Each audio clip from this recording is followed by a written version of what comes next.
كتابه الكريم وهو أصدق القائلين وقوله الحق. بسم الله الرحمن الرحيم. فاقصص القصص لعلهم يتفكرون. صلوات پڑھیں محمد علیہ وسلم.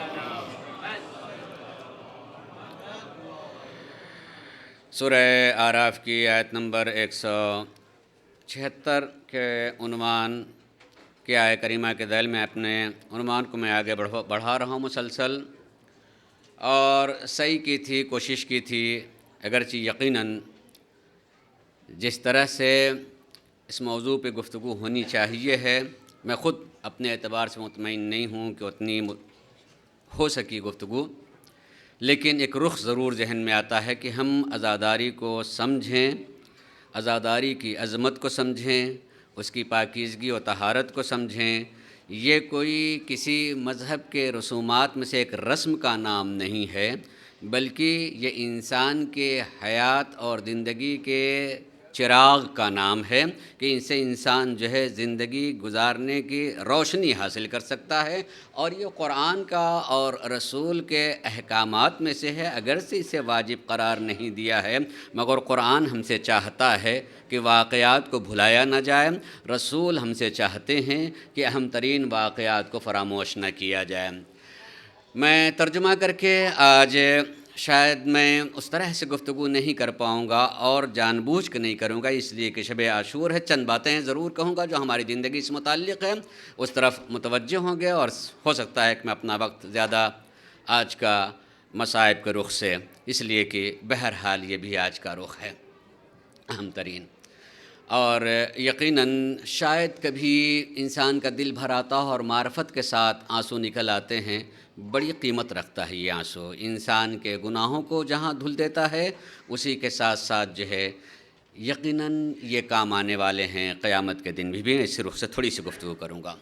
اللہ کا ارشاد کہ فَاقْصُصِ الْقَصَصَ لَعَلَّهُمْ يَتَفَكَّرُونَ، واقعات کو بیان کرو، شاید سننے والے اس واقعات میں غور کرنے لگیں، فکر کرنے لگیں، سوچنے لگیں. میں نے مسلسل قرآن کی خصوصیات کا تذکرہ کیا ہے کہ قرآن بہت سارے خصوصیات کا حامل ہے، اس لیے کہ پروردگار عالم نے اپنی اس کتاب کو بھیجا ہے قیامت تک ہدایت کرنے کے لیے امت کو. لہذا جو کوئی بیچ کتاب خدا کو اپنے ہاتھ میں لے کر کے پڑھنے لگتا ہے، وہ کتاب اس پڑھنے والے کو اپنا مخاطب بنا لیتی ہے، اور قرآن اسے سمجھانے لگتا ہے. دیکھو تم اللہ کے بندے ہو، تمہیں کس راستے پہ چلنا چاہیے ہے، تمہیں کیا کرنا چاہیے ہے. مخاطب کر کے قرآن اسے سمجھاتا ہے. مثلا 2-3 آیت میں پڑھ رہا ہوں، قرآن کس قدر ہمارے دل کی گہرائیوں میں اتر کر کے گفتگو کرنا چاہتا ہے. لِمَ تَقُولُونَ مَا لَا تَفْعَلُونَ، دیکھو تمہیں وہ بولنا نہیں چاہیے جو تم کرتے نہیں ہو. یعنی تمہاری زبان اور تمہارے عمل میں ایک سوئی ہونی چاہیے. زبان کچھ کہے اور عمل کچھ کہے، ایسا نہیں، ایسا انسان اچھا نہیں ہوتا ہے. کہو وہی جو تم کر رہے ہو اور کرو وہی جو تم کہہ رہے ہو، اس میں کوئی فرق نہیں ہونا. زبان اور عمل میں فرق. اور قرآن کہتا، آواز دیکھیے اللہ کی نے ہم سے کس طریقے سے گفتگو کی ہے. لا تکونوا کالذین نسوا اللہ فانساہم انفسہم اولئک هم الفاسقون. دیکھو تم لوگ ان لوگوں جیسے نہ ہو جانا جنہوں نے اللہ کو بھلا دیا ہے. اگر تم اللہ کو بھلا دو گے تو اپنے کو بھی بھول جاؤ گے، اور جو اپنے کو بھول جاتا ہے وہی خطا کار ہوتا ہے، وہی گنہگار ہوتا ہے، وہی فاسق ہوتا ہے، وہی فاجر ہوتا ہے. کتنی واضح قرآن بات کا اور سمجھا رہا ہے. تم ان لوگوں میں نہ ہونا جنہوں نے اللہ کو بھلا دیا ہے. جو اللہ کو بھلا دیتے ہیں، اللہ کو بھلا دیتے ہیں، وہ بھلا دینے والے جو ہیں یقیناً اپنے کو بھی بھول جاتے ہیں. میں تفصیلی گفتگو کر سکتا ہوں. خدا کی قسم انسان تھوڑی دیر کے لیے سوچے کہ میں خود اپنے کو بھی پہچانتا ہوں یا نہیں پہچانتا ہوں، میں خود اپنے کو بھی پہچانتا ہوں یا نہیں پہچانتا ہوں. اور چھٹے امام حضرت امام جعفر صادق علیہ السلام نے یہ ارشاد فرمایا ہے. آپ فرماتے ہیں کہ جو کوئی اپنے کو نہ پہچانتا ہو، وہ اگر کسی دوسرے کے پہچاننے کی بات کہہ رہا ہو تو وہ جھوٹا ہے. جو اپنے ہی کو نہ پہچانتا ہو، کسی دوسرے کو کیا پہچان سکتا ہے؟ وہ اپنے بارے میں تو غور کرے کہ میں کہاں سے آیا ہوں، کہاں ہوں، میں کہاں جا رہا ہوں۔ انسان مسلسل تحرک میں ہو، اس کی کوئی ابتدا ہے اور کوئی انتہا ہے اور کہیں ہے وہ، مگر وہ کبھی سوچے تو میں آیا کہاں سے ہوں کہاں اور کہاں جا رہا ہوں، مگر یہ میرا سارا تحرک، میری ساری تحریک کس لیے ہے، وہ کچھ نہیں جانتا، وہ بالکل کھویا ہوا ہے۔ یہ بھی ایک موضوع ہے سوچنے کی، اس لیے قرآن ہمیں سمجھاتا ہے۔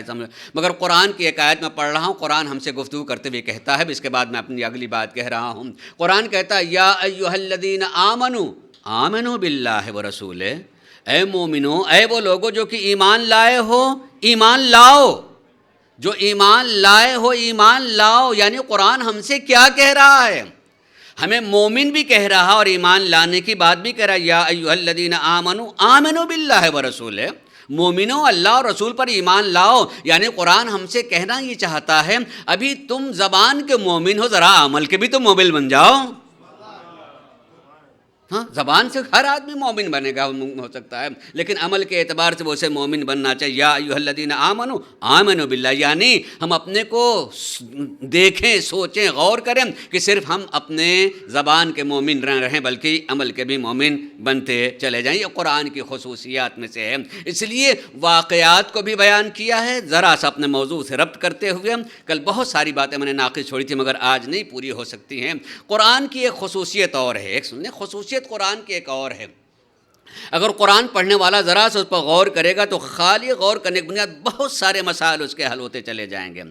قرآن لفظوں کے سہارے سے بہت ساری باتیں ذہنوں میں اتار دیتا ہے، یعنی بہت سارے الفاظ ایسے استعمال کرتا ہے، ذرا سا غور کرے گا انسان اسے سمجھ میں آ جائے گا کہ بات تو بالکل واضح ہے۔ مثلاً کہیں قرآن ایک لفظ استعمال کرتا ہے مگر اس لفظ کی جمع آتی ہے، مگر پورے قرآن میں اللہ نے اس لفظ کی جمع نہیں استعمال کی ہے۔ جیسے لفظ نور، نور آپ لے لیں، اللہ نے کہیں انوار نہیں استعمال کیا ہے، کہیں انوار استعمال نہیں کیا، ہمیشہ نور واحد استعمال کیا ہے۔ ایسے ہی ظلمت، ظلمت اندھیرے کو کہتے ہیں، پروردگار عالم نے کہیں جو ہے واحد استعمال نہیں کیا ہے۔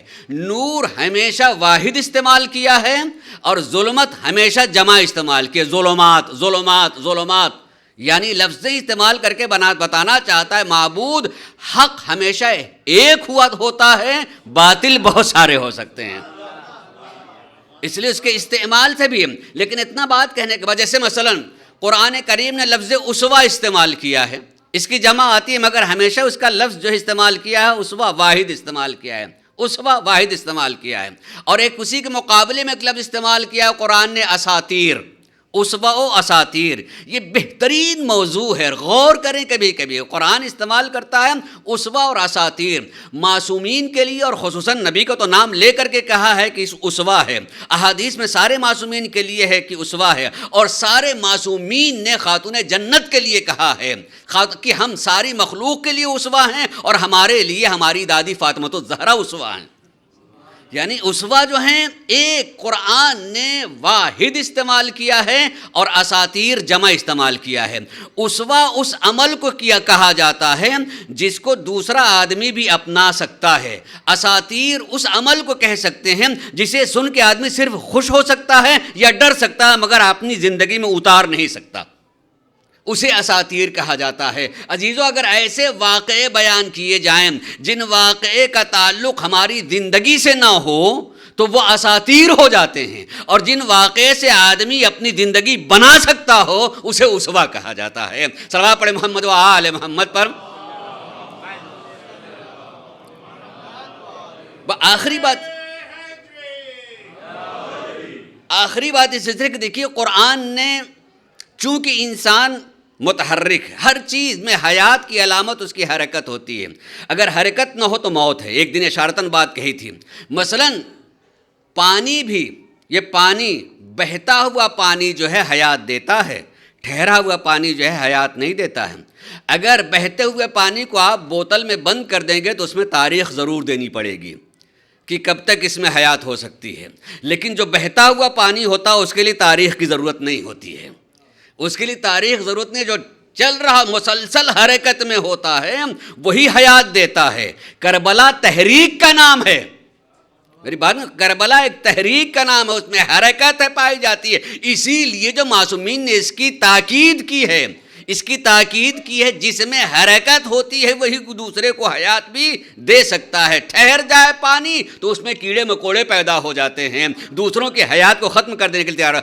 لیکن یہ یاد رکھیے گا کہ جن چیزوں میں صلاحیت ہے حیات دینے کی، انہی کے لیے ضرورت بھی ہے کہ ہم اتنا غور کرتے رہیں کہ اس میں کہیں سے کوئی ایسی چیز مل نہ جائے کہ جو حیات دینے والی چیز ہے وہی موت کا سبب نہ بن جائے۔ توجہ چاہوں گا، یعنی آدمی پانی سے زندہ ہے، ہوا سے زندہ ہے، مگر پوری دنیا میں دیکھ لیں، ہر ملک میں حکومت جو ہے ایک شعبہ رکھتی ہے کہ اپنے ماحولیات کو دیکھے، کہیں سے ایسی چیزیں نہ ہونے پائے جو ہوا کو مقدر کر دے، پانی کو مقدر کر دے، پوری حکومت۔ تو اس کا مطلب یہ نہیں ہوتا کہ ہم جو خیال کر رہے ہیں اتنا تو پانی کو حیات دے رہے ہیں، نہیں، پانی کو حیات نہیں دے رہے ہیں، پانی سے ہماری حیات ہے تو اس کی حفاظت بھی ہماری ہی ضرورت ہے، اس کی حفاظت کرنا بھی ہماری ہی ضرورت ہے۔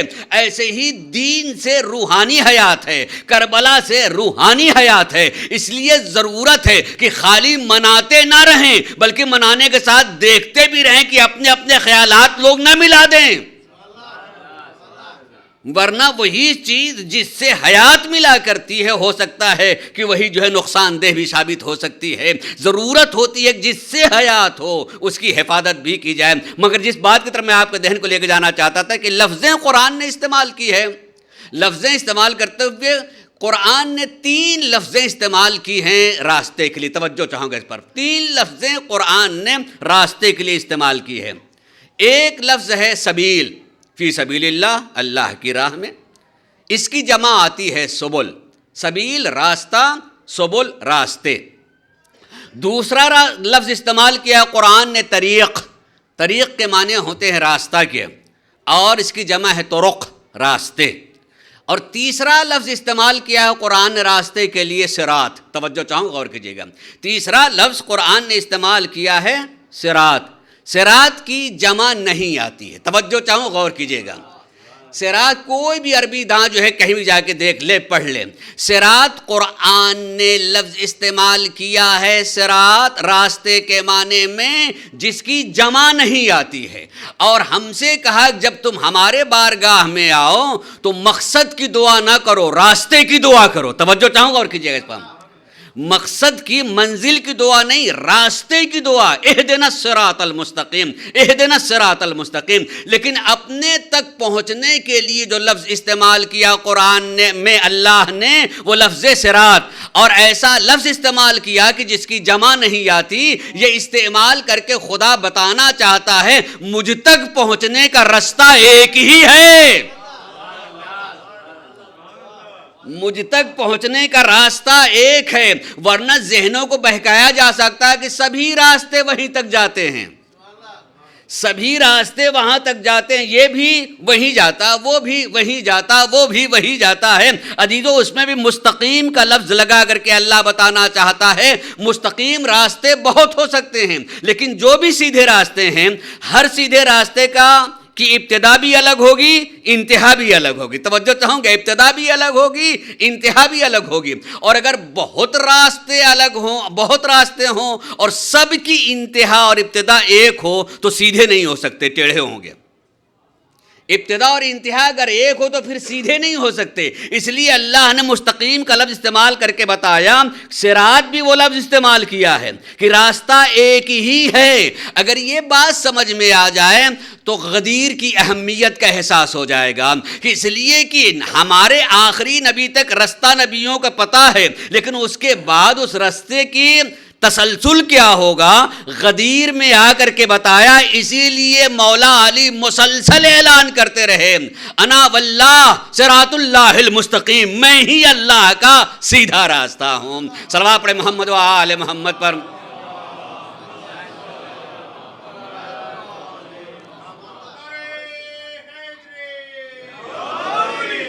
تو سیدھا راستہ، ایک راستہ استعمال کا، صراط کا لفظ استعمال کر کے پروردگار عالم نے بتایا کہ راستہ ایک ہے، وہ اس ایک راستے کو پانا چاہیے۔ جو اس ایک راستے کو پالے گا اور راستے ہی کی دعا کرنے کی تاکید کرنا، ہر روز 5 مرتبہ اہدنا الصراط المستقیم کہ آدمی راستے کی دعا کر رہا ہے، راستے کی، اس لیے جب راستہ صحیح مل جائے گا تو منزل تو صحیح مل ہی جائے گی۔ ہمیں حرکت میں ہونا ہے، راستہ صحیح جو ہے ملنا چاہیے، قرآن کی خصوصیات میں ہے۔ وہی قرآن ہمیں حکم دے رہا ہے، توجہ چاہو، وہ قرآن ہمیں حکم دے رہا ہے کہ واقعات کو بیان کرو۔ اب آئیے میں تھوڑی سی بات، جب میں موضوع قرار دیا تھا، تھوڑی سی بات کہنا چاہوں گا آہستہ انشاءاللہ۔ میں امید کروں گا کہ اس کا خیال رکھیں گے۔ ابھی محرم کے بہت دن باقی ہیں، اور اگر ہماری حیات رہی تو اور بھی محرم کے دن آئیں گے، تو اس میں ان باتوں کا خیال رکھنے کے لیے کہ کتنی اس کی تاکید کی گئی ہے اور کیسے ہمیں ہونا چاہیے ہے۔ پہلی بات کہ ہمیں واقعات کو بیان کرنا چاہیے۔ میں نے مسلسل قرآن ہی واقعات کو بیان کیے، میں نے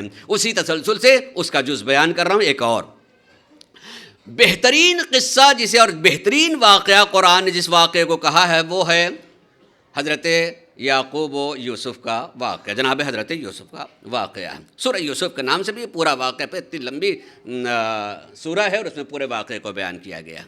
اس میں ایک جگہ یہ آپ جانتے ہیں تقریباً 95 سے لے کر کے 4-5 آیتیں مسلسل ہیں سورہ یوسف کی۔ اس میں جناب حضرت یعقوب نے اپنے بچوں کو مصر میں بھیجا ہے، سارے نہیں گئے ہیں، کچھ بابا کے پاس میں بھی ہیں اور کچھ گئے ہیں، چونکہ قحط پڑا ہوا ہے اپنے حصے کا غلہ لینے کے لیے گئے ہیں۔ جاتے رہیں، آخری مرتبہ جناب یوسف نے خالی ان سے پوچھ لیا کہ تم بتا سکتے ہو کہ تم نے یوسف کے ساتھ میں کیا کیا؟ تمہیں پتا کہ یوسف کے ساتھ میں کیا کیا؟ تو فوراً پہچان، کیا آپ یوسف تو نہیں ہیں؟ کہا میں یوسف ہوں، اور جس کو میں نے روک لیا تھا یہ میرا بھائی ہے، یہ میرا بھائی ہے۔ اس کے بعد جب چلنے لگے ہیں تو قرآن کی آیت اذهبوا بقمیصی ھذا، اب جا رہے ہو میرے اس کرتے کو لے کر کے جاؤ۔ یہ ہے اصل میں قصے کو بیان کرنے کے لیے اور یہ بتانے کے لیے کہ ہمیں کیا حاصل کرنا چاہیے۔ اذهبوا بقمیصی ھذا، میرے اس کرتے کو لے کر کے جاؤ اور میرے بابا کی آنکھ سے لگا دو، ان کی روشنی پلٹ کے آ جائے گی۔ غور کر رہے ہیں آپ؟ بھیجنے والا کون ہے؟ نبی۔ علاج کس کا ہونے والا ہے؟ نبی کا۔ بیچ میں کیا چیز ہے؟ ایک کرتا۔ بھائی نبی، دونوں نبی، جتنے نبی آئے سارے کے سارے نبی اللہ کو بتانے کے لیے آئے ہیں، اللہ کی قدرت کو بتانے کے لیے آئے، اللہ کے وجود کو بتانے کے لیے آئے ہیں، اللہ کی سماعت اور سمیع ہونے کو بتانے کے لیے آئے ہیں۔ آخر اس اگر یہ قرآن میں آیت موجود اور واقعے کے شکل میں موجود ہے اور قرآن کہتا واقعات کو بیان کرو، شاید جو ہے فکر کھلنے لگے کہ نبی کہہ رہے ہیں کس کو وسیلہ بنا رہے ہیں؟ اپنے کرتے کو۔ کس کے لیے؟ اپنے بابا کے لیے، کہ اگر میرے کرتے کو لے کر کے جاؤ اور بابا کی آنکھ سے لگا دیا جائے، ان کی آنکھ پلٹ آ جائے گی، اور قرآن شاہد ہے کہ پلٹ کے آئی۔ تو اگر اللہ کی راہ میں جناب یوسف تھوڑے بہت مصائب سے گزرے، کنویں میں ڈالے گئے، نکالے گئے، پھر اسے بیچ دیا، غلامی کی زندگی گزاری، پھر اس کو سزا پائی، قید خانے میں رہے، اتنی، لیکن اس میں جو ہے اللہ کا شکر ادا کرتے رہے، تو معبود نے ان کے جسم پہ آنے والے کرتے میں اتنا اثر دے دیا کہ نبی کہہ رہے ہیں کہ نبی کی بصارت پلٹنے کا سبب بن سکتی ہے۔ تو اب اگر ہم اہل کربلا والوں کے واقعات کو بیان کریں، کوئی علم کے پرچم کو اپنی آنکھ سے لگا لیں، تو اس پہ حیرت نہیں ہونی چاہیے، بدعت ہونی چاہیے۔ قرآن ہم سے کہتا واقعات بیان کرو جو اللہ کی نگاہ میں بڑے ہو جاتے ہیں، ان سے منسوب کپڑوں میں بھی اثر آ سکتا ہے۔ صلوات پڑھے محمد و آل محمد پر۔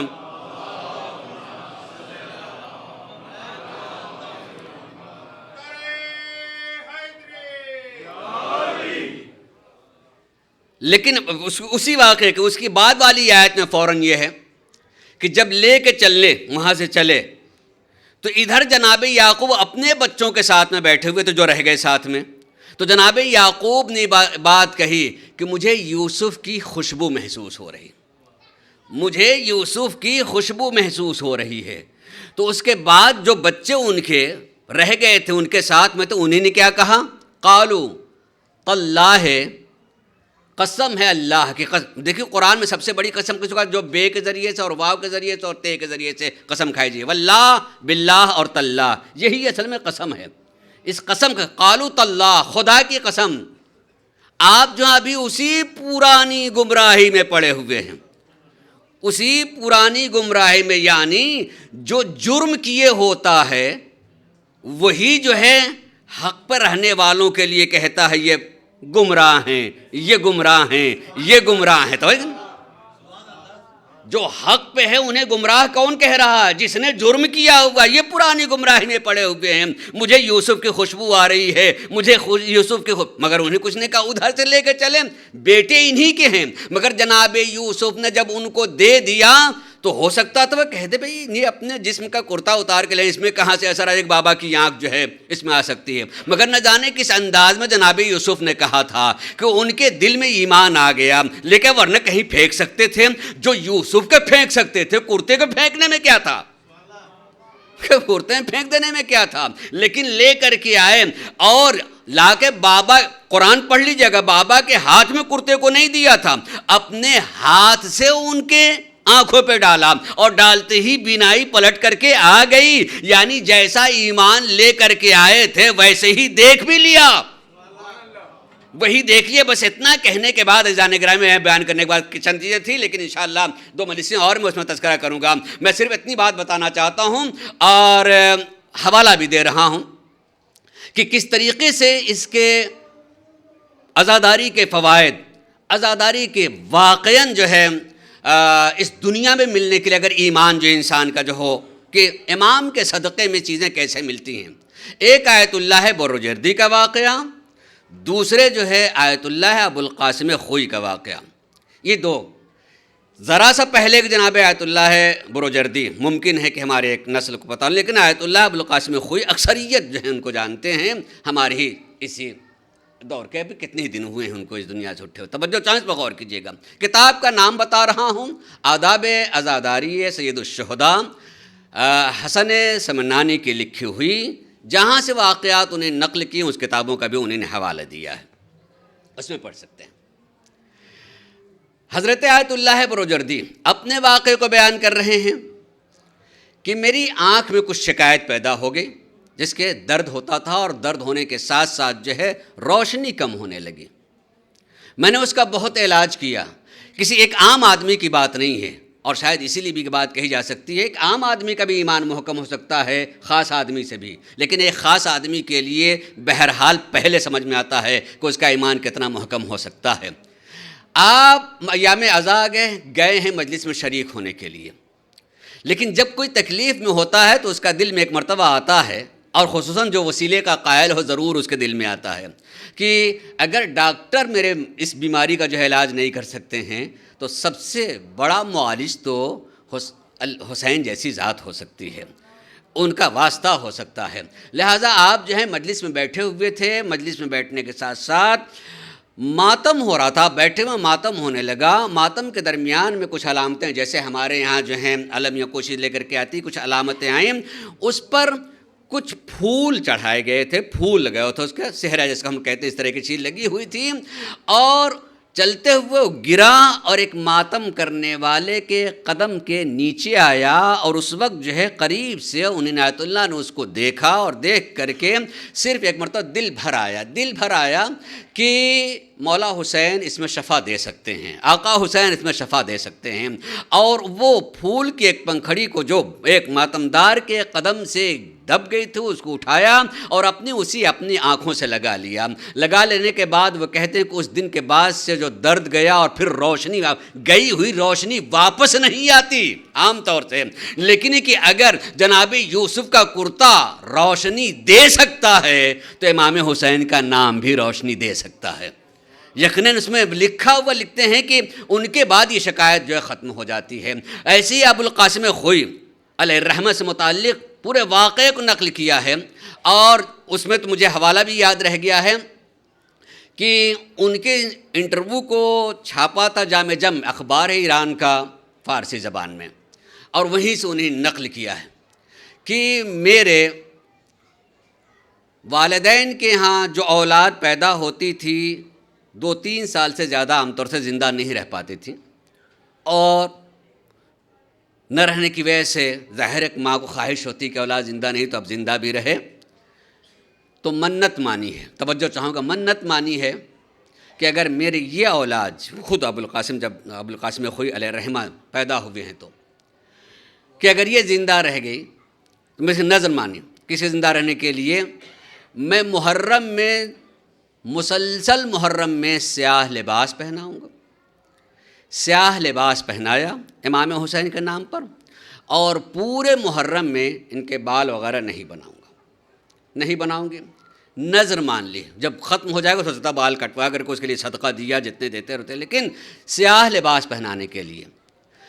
تو آخوئی نے اس انٹرویو میں کہا ہے کہ مجھے فرزند سیاہ پوش کہا جانے لگا، اور اپنے بارے میں یہ بات کہی کہ میری ماں نے نظر مانی تھی، ظاہر انہیں نے ان کے اوپر جو ہے پورا کرنا واجب تھا کہ جب تک وہ زندہ رہی ہیں تب تک وہ اس کو پورا کرتی رہیں، لیکن چونکہ میری ماں نے نظر مانی تھی، جب وہ اس دنیا سے چلی گئیں تو میں نے بھی اس نظر کو مسلسل، کہ جب بھی جب ماہ محرم آ جاتا تھا تو میں پورے مہینے جو ہے سیاہ لباس پہنا کرتا رہا۔ یعنی میں اس میں وہ بہرحال امام حسین کے نام پر ان کے غم کو یاد کر کے سیاہ لباس پہنا دیا تو ان کی بارگاہ سے حیات بھی مل سکتی ہے، ان کی بارگاہ سے حیات مل سکتی ہے۔ ہمیں ایسی جگہ پر آنے والوں کو میں کہا کرتا ہوں مایوس نہیں ہونا چاہیے، صرف اپنے دل کا امتحان لینا چاہیے، اپنے ایمان کا امتحان لینا چاہیے ہے، بارگاہ حسینی سے کیا کچھ نہیں مل سکتا ہے۔ تیسری بات کہنا چاہوں گا، اور یہ الگ سے، یہ تو بہت ہی مشہور، ہر آدمی جو ہے پڑھ سکتا ہے، آیت اللہ ہے شہاب الدین مرعشی، ان کا وصیت نامہ کوئی پڑھ لیں آپ، وصیت نامے میں آپ نے وصیت کی، اسی سے اخذ کرتے ہوئے میں آداب عزاداری میں سے ایک چیز کہہ سکتا ہوں کہ ہر انسان کو آداب عزاداری میں پہلی چیز تو یہ خیال کرنا چاہیے کہ جب وہ نیت کرے کہ میں مجلس حسین میں جا رہا ہوں تو مجلس حسین میں جانے کے ساتھ ساتھ اس کو چاہیے کہ وہ باوضو ہو جائے۔ طاہر لوگوں کا، یعنی یوں کہہ سکتا ہوں صاحبان تطہیر کا ذکر سننے کے لیے جا رہا ہے تو وضو کر کے جائے گا تو اس ذکر کے اثرات دل کی گہرائیوں میں اترنے لگتے ہیں، لہٰذا یہ قصد کرے کہ اگر میں مجلس سننے کے لیے جا رہا ہوں تو مجھے وضو کر کے جانا چاہیے، ایک۔ دوسرے یہ کہ اپنے لباس کے سلسلے میں خاص طور سے خیال کرے، جیسے نماز کے لیے خیال کرتا ہے کہ پاک لباس ہونا چاہیے ہے، اگر فرش ادا پہ جا رہا ہو تو پاک لباس پہن کر کے آئے، اسے پاک لباس پہن کر کے آنا چاہیے۔ تیسرے یہ کہ اسے ایک لباس عزا بنانا چاہیے، ایک لباس عزا بنانا چاہیے، خاص طور سے لباس عزا الگ سے ہونا چاہیے ہے۔ حتیٰ کہ میں نے آداب میں یہاں تک دیکھا کہ اگر پورا لباس نہ بھی ہو تو اسے کم سے کم ایک رومال عزا ضرور بنا لینا چاہیے، ایک رومال عزا اس کو اپنے لیے بنا لینا چاہیے ہے، مجلس حسین میں استعمال کرنے کے لیے اسے بنا لینا چاہیے ہے۔ آیت اللہ مرعشی نے اپنی وصیت میں یہ لکھا کہ میں جو لباس عزا پہنتا تھا اور رومال عزا تھا، میرے کفن کے ساتھ اسے رکھا جائے۔ آیت اللہ ہیں، توجہ چاہوں، جن کی ہزاروں آدمی تقلید کرتے ہوں، جو ہر چیز کو سمجھتے ہیں، ہر چیز سمجھنے کے ساتھ ساتھ اگر وہ وصیت کر رہے ہیں، اس کا مطلب ہی کہ جانتے کہ نام حسین پر اگر کوئی لباس بھی استعمال ہو سکتا ہے تو وہ بھی بخشش کا سہارا بن سکتا ہے، وہ بھی بن سکتا ہے۔ لہذا انسان کو چاہیے کہ وہ ایک لباس عزا کو بنائے، کہ اس کے پاس لباس عزا ہے کہ یہ میرے لیے لباس عزا ہے۔ جان گرامی بھائی، اس شب کے لیے اتنی ہی تذکرہ کرنے کے ساتھ ساتھ کہنا چاہوں گا کہ نیت کریں کہ میں جب امام حسین کے مجلس میں جاؤں گا تو باوضو جاؤں گا، امام حسین کی مجلس میں جاؤں گا تو پاک لباس پہن کر کے جاؤں گا، اور میں نے مجلس کے نام پر جو لباس بنایا کہ میں سرکار سید الشہداء کی مجلس کے لیے میں اس لباس کو، یہ مجلس ہی کے لیے استعمال میں کر رہا ہوں، تاکہ اگر وہ رہ جائے، اور خصوصاً رکھے، محفوظ رکھے، رومال ہی کی حد تک محفوظ رکھے، کہ اگر اتنے بڑے آیت اللہ جو ہیں اس کے لیے اپنے شفاعت کا ذریعہ سمجھتے ہیں، حتیٰ کہ انہیں نے اپنے امامے کو اگر ان کی پوری وصیت کو پڑھیں گے تو اس دنیا میں بھی دکھانے کے لیے انہیں نے کیا تھا کہ ہمارا کس سے ربط ہے۔ وصیت کی تھی کہ میرے امامے کے ایک گوشے کو معصومہ قم کے روضے سے باندھ دیا جائے اور دوسرے گوشے کو میرے تابوت جس میں جنازہ رکھا اس تابوت سے باندھ کر کے تھوڑی دیر رکھا جائے تاکہ لوگ جانیں اس دنیا میں کہ ہمارا ربط ان سے ہے۔ نیت سے ساری چیزیں ہوتی ہیں مگر عملی بھی کر کے دکھانا چاہتے ہیں۔ ایسے ہی جو ہے ہم جانتے ہیں کہ نیت کے ساتھ ہم آئے ہیں یہاں مجلس میں، لیکن عملی بھی ہونا چاہیے، لباس کی شکل میں بھی ہونا چاہیے، رومال کی شکل میں بھی ہونا چاہیے۔ اگر ایسا آدمی کرے گا یقین جانیے ہم معمولاً کرتا پروردگارہ رومال زہرا میں جو ہمارے آنسوؤں کو جگہ دے، اگر وہ ہم اپنا بنا لیتے یقیناً جو ساتھ میں جائے گا تو ساتھ میں ہونے کی بنیاد پر وہ چیزیں گواہ بنتی رہتی۔ انسان کے اگر اعضاء گواہ بن سکتے ہیں تو اعضاء پہ استعمال ہونے والی چیزیں بھی گواہ بن سکتی ہیں۔ صلوات پڑھیں محمد و آل محمد پر۔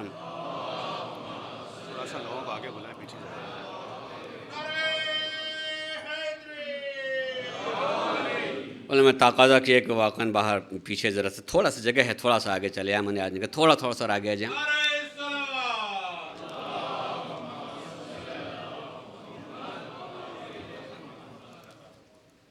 بس میں تھوڑے سے آج پڑھوں گا، میں اتنی بات صرف اپنے موضوع سے ربط کرنے کے لیے کہ عزاداری ایک اہمیت رکھتی ہے اور اس اہمیت کو خود بھی احساس کرنا چاہیے، انسان کو خود بھی احساس کرنا چاہیے، اپنے عمل کے اعتبار سے بھی احساس کرنا چاہیے۔ بس آج میں اسی کے بعد سے اتنی ہی بات کہنے کے لیے چاہوں گا کہ بہت بڑا نصیب ہوتا ہے انسان شب عاشور میں ذکر حسین کے لیے اپنے کو آمادہ کر لے۔ خدائے قسم بہت بڑا جو ہے یہ ایک نصیب ہے انسان کے لیے۔ میں معمولاً جب میں پڑھتا ہوں، مجھے کافی دن ہو گئے پڑھتے ہوئے، لیکن جب یہ شب آتی ہے تو میں کہتا ہوں کہ پتہ نہیں ہم اگلے سال جو ہے زندہ رہیں گے کہ نہیں رہیں گے، پتہ نہیں ہم زندہ رہیں گے کہ نہیں زندہ رہیں گے، لیکن یہ شب وقت کا امام یقیناً یہیں کہیں ہوں گے، جہاں کہیں ذکر وقت کے امام یہیں کہیں ہوتے، اپنے جد کے جو ہے اپنے جد کے غم میں یہیں کہیں ہوتے ہیں، اور ہم کیا اتنے بے چینی کے ساتھ رو سکتے ہیں جتنی بے چینی کے ساتھ جو میرے وقت کے امام جو ہے رو رہے ہوتے ہیں۔ بلکہ میں نے زیارت ناحیہ کے جملے میں جو امام نے کہا ہے اپنے جد کے لیے کہا ہے کہ آپ کے غم اور رنج کو سوچ کے میں آنسوؤں کے بدلے خون کے آنسو روتا ہوں، تو شارحین نے اس زیارت کے جملے کے شارحین نے ایک بات کہی ہے کہ امام محاورتاً نہیں کہہ رہے ہیں، جیسے ہم محاورتاً بولتے ہیں کہ میں خون کے آنسو رویا، محاورتاً یعنی خالی اپنے رنج کو شدید بتانے کے لیے ہم بول دیتے ہیں کہ خون رو دیے، لیکن یہ محاورتاً مولانا استعمال نہیں کرتے، واقعاً خون کے آنسو روتے ہیں، خون کے آنسو مولا روتے ہیں جان گرامی۔ تو اس شب کو اگر جو ہمیں تذکرے میں آنے کا موقع مل گیا ہے، اس وقت کے امام کی بارگاہ میں تعزیت کے کلمات کے ساتھ ساتھ یہ ضرور ذہن میں رہے، مولا میرے آقا ہماری اس نشست کو آپ قبول کر لیجئے گا، اپنے جد ہماری اس نشست کو قبول کر لیجئے گا۔ مگر اسی شب کی مناسبت سے آپ سوچیں کہ یہ وہ رات ہے جس رات میں خالی ایک صحابی نے امام حسین صلی اللہ علیہ وسلم کو کربلا کے میدان میں دیکھا کہ خیمے سے باہر بیٹھے ہوئے خش و خاشاک کو جو ہے آپ صاف کر رہے ہیں، تو ایک مرتبہ آپ پیچھے سے کہا مولا آقا آپ یہاں کیا کر رہے ہیں؟ تو امام کی آنکھوں میں آنسو تھے اور آنسو کے ساتھ ساتھ یہ کہہ رہے تھے میں خش و خاشاک کو اس لیے صاف کر رہا ہوں کہ کل میرے بچے یہیں کہیں، میرے بچے انہی جگہوں میں تھوڑی سی جگہوں کو صاف کرتا ہوں کہ شاید بچوں کے لیے صاف جگہ مل جائے گی۔ مولا شب میں کل کی بات کو یاد کر کے خس و خاشاک کو جو ہے صاف کر رہے ہیں۔ عزیزو اسی رات میں میرے مولا انشاءاللہ آپ بہت رہیں گے، اسی رات میں میرے مولا اس لمحے جب اپنے ساتھیوں کے وفا کا امتحان لے لیا ہے، لے کر کے آپ تنہا جو ہے میدان میں باہر نکلے ہیں، تو جناب نافع نے دیکھا کہ میرے آقا تنہا میدان کی طرف جا رہے ہیں، تو خالی یہ خوف پیدا ہوا کہ کہیں آقا اکیلے جا رہے ہیں، کوئی دشمن حملہ نہ کر دے، پیچھے پیچھے چلنے لگے۔ چونکہ اجازت نہیں لی تھی اس لیے ذرا دور تھے، لیکن تنہائی میں مولا نے کسی کے آنے کی آہٹ کو محسوس کر لیا، مڑ کے دیکھا دیکھا تو ہلال آ رہے تھے، جلدی سے ہاتھ جوڑ لیا، جوڑ کے کہا آقا میں آپ کی اجازت کے بغیر آیا ہوں مگر آپ کی حفاظت کے لیے آیا ہوں۔ کہا اچھا آ گئے ہو تو آ جاؤ۔ قریب بلایا، ہاتھ کو اپنے ہاتھ میں لیا، محبت سے دبا کے کہا آؤ نافع میں تم کو شہادت گاہیں دکھا دوں، کہاں کون شہید ہوگا، لے کے چلے۔ کہا دیکھو یہاں میرا حبیب شہید ہوگا، دیکھو یہاں میرا علی اکبر شہید ہوگا، دیکھو یہاں میرا قاسم شہید ہوگا۔ بتاتے بتاتے ایک مرتبہ امام کہتے کہ آؤ میں تمہیں حسین کی شہادت گاہ دکھا دوں۔ نشیب کی طرف چلے، جب نشیب میں پہنچے ہیں تو ہلال کبھی دائیں دیکھ رہے ہیں کبھی بائیں دیکھ رہے ہیں۔ امام نے کہا ہلال ارے تم سے تمہارا امام گفتگو کر رہا اور تم توجہ سے سن نہیں رہے ہو، کبھی دائیں دیکھ رہے ہو کبھی بائیں دیکھ رہے ہو۔ تو ایک مرتبہ ہلال نے کہا آقا جب سے آپ اس نشیب میں آئے ہیں رونے کی آواز آ رہی ہے، میں مڑ کے دیکھ رہا ہوں کہ آخر یہاں کون رو رہا ہے، اور رونا ایسا ہے جیسے کوئی ماں اپنے بچے کا ماتم کر رہی ہو۔ جیسے یہ جملہ سنا امام نے کہا ہلال تم نے صحیح سنا ہے، ماں ہی رو رہی ہے، یہ میری ماں فاطمہ الزہرا ہے۔ ارے جب سے ہم نے مدینہ چھوڑا ہے، جب سے ہم نے مدینہ چھوڑا ہے میری ماں نے لحد چھوڑ دی ہے، ساتھ ساتھ میں ہیں۔ عزیزان گرامی یعنی میں کہنا چاہتا ہوں کہ یہ وہ رات ہے جس رات میں فاطمہ الزہرا بے چین ہیں، رو رہی ہیں، گریہ کر رہی ہیں، وقت کے امام گریہ کر رہے ہیں، وہاں فاطمہ الزہرا گریہ کر رہی ہیں۔ یقیناً سرکار رسالت میں آپ گریہ کر رہے ہیں ایسے کہ جناب ام سلمہ نے خواب میں دیکھا کہ رسول اللہ ارے اپنے بالوں کو بکھرائے ہوئے گریہ اور ماتم کر رہے ہیں۔ تو یہ وہ شب حدیث، اور اسی شب میں زہرقین نے ایک مرتبہ سرکار وفا سے آ کر کے کہا عباس آپ کو پتہ ہے کل جنگ کا دن ہے، آپ کو معلوم ہے کہ کل جنگ کا دن ہے۔ یہ کہنا تھا کہ ایک مرتبہ سرکار وفا نے گھوڑے پر جو تلایا پھر رہے تھے انگڑائیاں لی ہیں، تو ایک مرتبہ کہتے ہیں کہ امام نے جناب عباس نے اس طرح سے انگڑائیاں لی ہیں کہ آپ کی زرہ کے تسمے بھی ٹوٹنے کی آواز آنے لگی۔ مجھے صرف مولا کی اجازت چاہیے ہے، اجازت مل جائے تو میں دکھا دوں جنگ کیا ہوتی ہے۔ یہ آرزو تھی علی کی آرزو اس تمنا میں، مگر تلایا پھرتے پھرتے اسی شب میں جناب حضرت عباس نے کسی خیمے سے گریے کی آواز سنی۔ اب جو اندر گئے ہیں تو جانے کے بعد کیا دیکھا کوئی اور نہیں ہے، بہن ام کلثوم تنہا بیٹھی ہوئی گریہ کر رہی ہیں۔ سرکار وفا سامنے آ کر کے کہتے ہیں آپ عباس کے ہوتے ہوئے گریہ فرما رہی ہیں۔ کہا بھیا تم نے دیکھا ہوگا ہر خیمے میں ہر ماں اپنے بیٹوں کو تیار کر رہی ہے، کل شہادت کا دن ہے، حتیٰ کہ گہوارے میں شاید علی اصغر کو بھی تیار کیا جا رہا ہوگا۔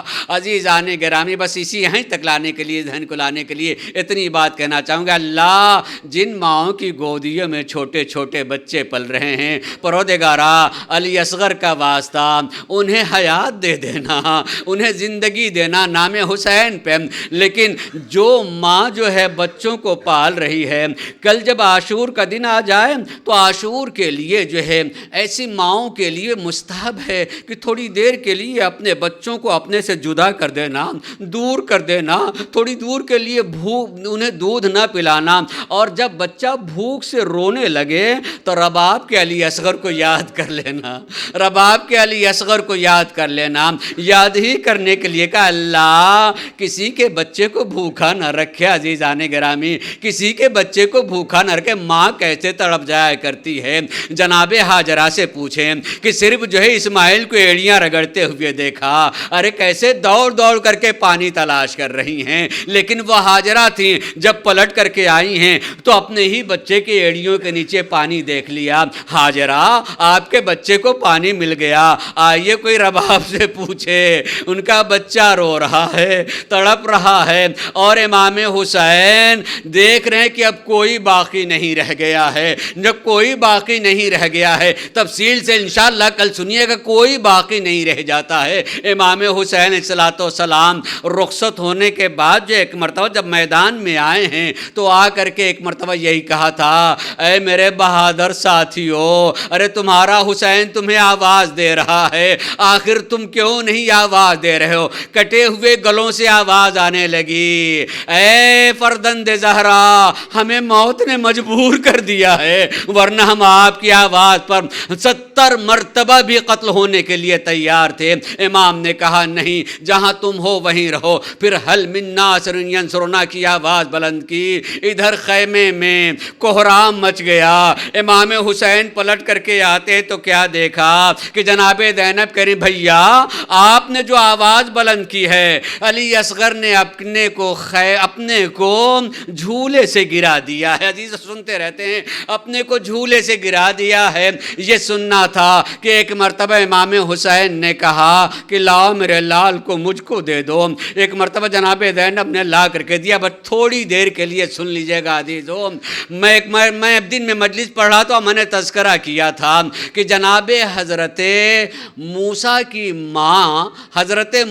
کی ماں اپنے لال موسیٰ کو جب سمندر کے حوالے کیا ہے تو اللہ نے کہا تھا مادر موسیٰ مطمئن رہنا، تمہارا لال زندہ رہے گا، واپس بھی آئے گا۔ مگر قرآن گواہ ہے کہ جب جناب مادر موسیٰ نے موسیٰ کو حوالے کیا تو اتنی بے چین ہو گئی تھی کہ دشمن کے گھر نہ جانے میرا لال کیسا ہوگا، چونکہ پتا تھا کہ موسیٰ کسی کا دودھ نہیں پئیں گے۔ اپنی بیٹی کو پہلے ہی سے بھیج دیا، جاؤ جب لوگ دایا تلاش کریں گے نا اور کسی کا دودھ میرا بچہ نہیں پیے گا، تم بتا دینا کہ میں ایک ایسی عورت کو جانتی ہوں جس کا دودھ پی سکتے ہیں۔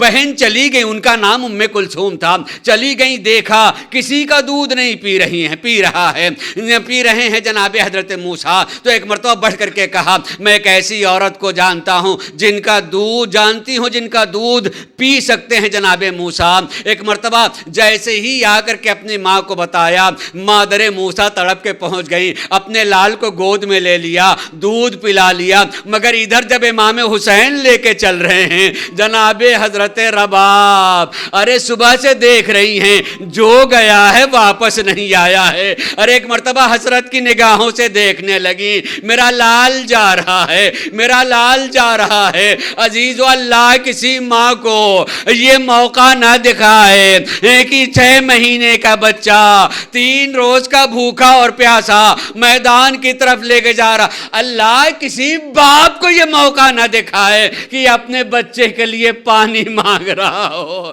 یہ حسین تھے، ارے جو میدان میں لے کر کے آئے ہیں، آنے کے بعد ایک مرتبہ پہلا جملہ جو کہا ہے یہی کہا کیا تم میں کوئی مسلمان بھی ہے یا نہیں ہے؟ میرا بچہ 3 روز کا بھوکا اور پیاسا ہے، اس کی ماں کا دودھ خشک ہو چکا ہے، کوئی پانی پلا سکتا ہے قطرے؟ کسی طرف سے کوئی آواز نہیں آئی ہے۔ جب کوئی آواز نہیں آئی ہے تو امام حسین نے کہا اگر تم سمجھتے ہو کہ حسین پانی پی لے گا، لو میں بچے کو زمین پہ رکھے دے رہا ہوں۔ ارے زمین پہ رکھ دیا، مگر پھر بھی کوئی نہیں بڑھتا ہے۔ عزیزو، بس یہیں سے اتنا آپ سنتے رہتے، بس ایک بات کہنا چاہوں گا، میرے استاد نے اس کو پڑھا ہے، بڑے تاریخ داں تھے اور ان کی بڑی نگاہ تھی۔ عزیزان گرامی، اس کو پڑھنے کے میں اس کو تذکرہ کروں گا، سنیے گا انشاءاللہ۔ آپ جب بھی سوچیں گے آپ کی آنکھوں میں آنسو آئیں گے۔ امام حسین صلی اللہ علیہ وسلم نے اپنے لال کو اٹھایا، اٹھانے کے بعد خالی اتنا ہی کہا ارے تم بھی تو حجت خدا کے بیٹے ہو، اپنی پیاس کا اظہار کر دو۔ ایک مرتبہ علی اصغر نے سوکھی زبان کو سوکھے ہونٹوں پر پھیرنا شروع کیا، ارے ساری فوج منہ موڑ موڑ کر کے رونا شروع کر دیتی ہے، روح موڑ موڑ کر کے رونا شروع کر دیا۔ ایک مرتبہ ہرملا کے کہا، ارے پسر سعد نے ہرملا سے کہا اقتقل عمل حسین، بس یہی کو سن لیجئے گا۔ میرے استاد کہتے تھے کہ آپ جان لیں کہ اس عرب میں جن تیروں کا استعمال ہوتا تھا، توجہ چاہوں انسان اس کو توجہ سے سن لیجئے گا، پھر آپ کا دل روئے گا خدا کی قسم، کہ اس زمانے میں جن تیروں کا استعمال ہوتا تھا 3 طرح کے تیر ہوتے تھے۔ ایک پھل کا تیر ہوتا تھا، دوسرا 2 پھلوں کا تیر ہوتا تھا، تیسرا 3 پھلوں کا تیر ہوتا تھا۔ ایک پھل کا تیر معمولاً انسانی جنگوں میں استعمال ہوتا تھا. 2 پھلوں کا تیر شکار کے لیے، جانوروں کے شکار کے لیے استعمال ہوتا تھا، اور 3 پھلوں کا تیر بہت بڑے جانور کو شکار کرنے کے لیے استعمال ہوتا تھا. بڑے اعتبار کے ساتھ کہتے تھے کہ اتنا بڑا تیر جو استعمال ہوتا تھا بہت بڑے جانور کے، اور اس کو عام آدمی استعمال نہیں کرتا تھا. جب 3 پھل کا تیر استعمال کرنا ہوتا تھا تو چلانے والا اپنے گھٹنوں کو زمین پر پہلے رکھتا تھا، پھر اس کے بعد چلایا کرتا تھا. عزیزو، اگر آپ نے سن لیا، سوچیں کہ سب سے بڑا تیر اور سب سے نازک گلا تھا. ارے ہرملا نے اپنے گھٹنے کو ٹیکا اور 3 پھلوں کا تیر چلایا. کہاں نازک گلا، گلے کو توڑتا ہوا حسین کے بازو میں لگا. اور ایک مرتبہ حسین نے تیر کو نکالا، خون بہنا شروع ہوا، اپنے چلو میں لیا، اور لینے کے بعد ایک مرتبہ چاہا آسمان کو پھینکیں. آواز آئی قیامت تک بارش نہ ہوگی، چاہا زمین پہ ڈال دوں. آواز آئی قیامت تک دانا نہ اگے گا. اور ایک مرتبہ فرزند زہرا نے، علی کے لال نے اپنے لال کے خون کو چہرے پہ ملا. میں اپنے اماں کا سامنا اسی چہرے کے ساتھ میں کروں گا. عزیزو سنیے گا، اللہ آپ کو کسی غم میں نہ رولائے. وہ حسین جس کے صبر کے سامنے پہاڑ بھی چکنا چور ہو جائے، وہ حسین جب ننھا سا جنازہ لے کے چلا ہے، ارے اتنا مجبور کہ ایک مرتبہ ہمت کرتے ہیں کہ چلا جاؤں، مگر ہمت ہار جاتے ہیں، پلٹ آتے ہیں. انا للہ و انا الیہ راجعون. پھر ہمت کی، پھر آگے بڑھے، مگر ہمت نہ ہوئی، پھر پیچھے ہٹ گئے. حسین جیسا بہادر 7 مرتبہ آگے گیا، پیچھے ہٹ گیا، 7ویں مرتبہ آگے بڑھ کے کہا رباب اپنے علی اصغر کو لے جاؤ. ارے کہنا تھا، دوڑتی ہوئی سکینہ آ گئی. بابا، ارے میرا بھیا پانی پی کے آ گیا، ہم پیاسے رہ گئے. ارے ایک مرتبہ حسین نے ابا کا دامن ہٹایا، ابا کا دامن ہٹایا. ارے بہن نے بھائی کے گلے کو دیکھا، تڑپ گئی، اماں میرا بھیا مارا گیا،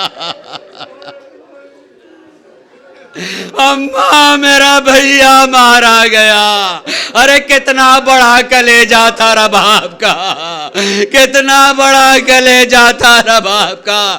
آہستہ آہستہ آئی، اپنے لال کے چہرے کو دیکھا. کسی ماں کو یہ موقع نہ ملا عزیزو.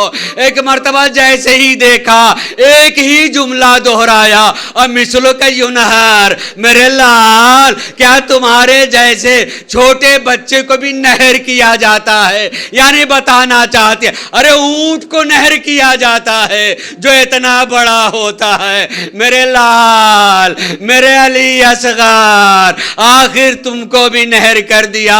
عزیزو ایک ہی جنازہ تھا، امام حسین لے کے آئے، پھر میدان میں ایک مرتبہ بیٹھ گئے. بیٹھنے کے بعد ذوالفقار سے ارے قبر بنانا شروع کی. رونے کی آواز آئی. ایک مرتبہ حسین نے مڑ کے دیکھا کہ اب کون رو رہا ہے، تو متوجہ ہوئے تو ذوالفقار رو رہی ہے. مولا ارے کیا ہم ننھے بچے کی قبر بنانے کے لیے، اللہ کسی باپ کو یہ دن نہ دیکھا ہے کہ اپنے 6 مہینے کے بچے کو قبر میں اتارے. حسین نے ننھی سی قبر بنائی، اپنے لال کو لحد میں رکھا. ارے رکھنے کے بعد بیٹھ گئے، رونا شروع کیا. کہاں سے پانی لائیں؟ ارے اپنے قبر کو تر کرنے کے لیے رونا شروع کیا. میر انیس کہتے ہیں ارے کہ ننھی سی قبر کھود کے اصغر کو گاڑ کے ارے حسین اٹھ کھڑے ہوئے، دامن کو جھاڑ کے، دامن کو جھاڑ کے.